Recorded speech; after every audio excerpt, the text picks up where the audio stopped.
keutamaan orang-orang yang menjalankan sholat tahajud.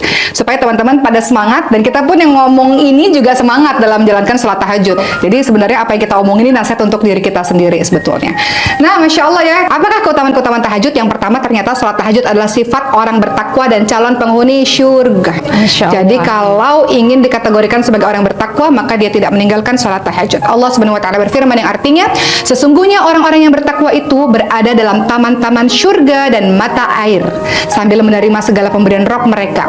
Sesungguhnya mereka sebelum itu di dunia adalah orang-orang yang berbuat kebaikan. Di dunia mereka sedikit sekali tidur di waktu malam dan selalu memohon ampun di waktu pagi sebelum fajar. Dalam surah Adz-Dzariyat ayat 15 sampai 18. Jadi di sini Allah Subhanahu wa taala menginformasikan kepada kita semua, orang bertakwa yang mendapatkan syurga sedikit waktu tidurnya di waktu malam, banyak bangun untuk minta ampun kepada Allah Subhanahu wa taala. Yang kedua, keutamaan tahajud adalah tidak sama antara orang yang sholat malam dengan orang yang tidak sholat malam. Allah Subhanahu wa taala berfirman yang artinya, adakah sama orang-orang yang mengetahui dengan orang-orang yang tidak mengetahui?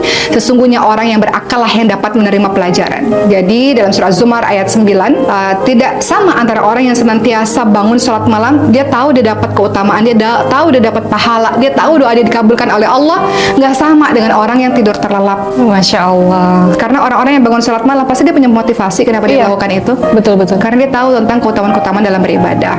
Ketiga, keutamaan dari sholat tahajud adalah sebaik-baik sunnah. Seperti yang kita ketahui bahwa sebaik-baik puasa adalah puasa di bulan suci Ramadan. Kemudian sebaik-baik sholat setelah sholat wajib adalah sholat malam.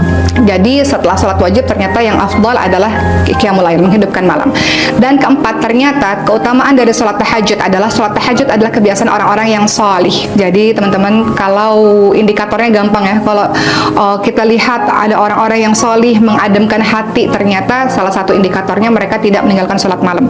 Kemudian keutamaan sholat tahajud yang kelima adalah sebaik-baik orang adalah orang yang melaksanakan sholat tahajud, sebagaimana Rasulullah SAW bersabda, sebaik-baik orang adalah Abdullah. Maksudnya di sini adalah Ibnu Umar, seandainya ia mau melaksanakan sholat malam.